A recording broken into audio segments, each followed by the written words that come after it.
Feeling hindi lipad si Kapitan, no? Sige, pag napatunayan mo naglilipad ako, sa'yo na lang ML account ko. Teka, baka kilala mo lang ako at lagi kang nanonood pero hindi ka pala nakapollow sa page. I-follow mo na yan. Isa lang, ayaw pa. So, ayun, nandito na tayo sa pam-729 na araw ng isang game kada araw. Digmaan na! Sa totoo lang guys, sa tagal kong nag-ML, halos 10 years na, sobrang daming nag-aaya sa akin yan. Mula Vietnam server, Taiwan server, hanggang sa Thailand server, nilalaroan na nila. Pero kahit isa, hindi ako pumayag na makipaglaro dyan. Kasi bukod sa ayaw ko naglalaro ng lag, gusto ko yung star aking pinaghihirapan. Kaya marami ring bumabash sa presyo ng pilot ko. Kasi binase ko yon sa hirap, pagod at puyat na nilalaan ko sa paglalaro ng pilot. Yung iba kasing mga content creator, karamihan ngayon lalo yung mga TikToker, puro nakalipad yan. Kaya mura yung pilot service nila dahil nakalipad lang sila. At mas kinakabad trip ko guys, yung mga naglilipad lang, meron akong isang kilalang content creator na puro lipad lang nilalaro yung mga pilot niya. Tapos ginaya yung presyo ko sa pilot. Lalamoy Hindi na ako maglalapag ng pangalan, kayo na lang bahala humusga. Idol, yung presyo ng pilot ko, binibase ko yan sa hirap ng pagkuha ng star. Ikaw ba't ganyan yung presyo mo? Lipad lang naman yan. At saka guys, dagdag ko lang, meron ng mga piloter na naban yung account nila dahil sa paglilipad. Kung kilala nyo nga kung sino yun, comment nyo nga sa baba. Lala! At dagdag ko lang guys, simula 2020, yun at yun na yung presyo ng pilot service ko. Kaya hindi nagbabago dahil meron at meron pa rin nagpapapilot. Hindi ako nawawalan kada season kasi alam nilang quality yung pilot service ko. Sa mga na-pilot ko dyan, comment nga rin kayo sa baba. Vouch nyo naman ako. At yun lang, masyado na namang humahaba yung mainit na usapan. Balik na muna tayo sa game.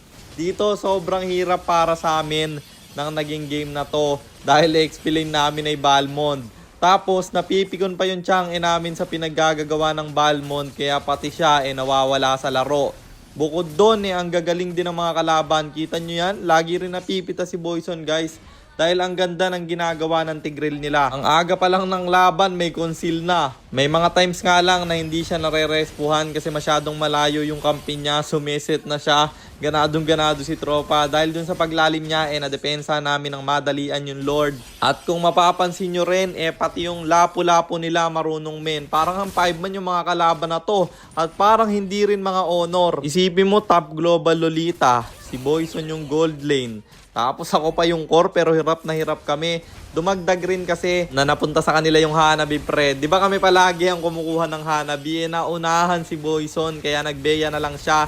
Sa mga hindi nakakaalam, comfort pick din ni Boyson yan. At buong akala ko nga, eto na yung pagbawi namin kasi bagsak yung 3 sa kanila. Tapos abutan pa yung 2. Na-wipe out ba naman yung kalaban? Nakala ko marerekta na. Pero hindi kinaya kaya ang sabi ko maglo-lord na lang ako. Try nyo tapusin. Pabuhay na rin kasi yung mga kalaban. Alanganin kung aming pipilitin. Hindi nabutas yung inhibitor nila sa gitna pero nakuha namin yung Lord. Ang problema namatay yung 2. Inabutan na naman ang Tigreal nila.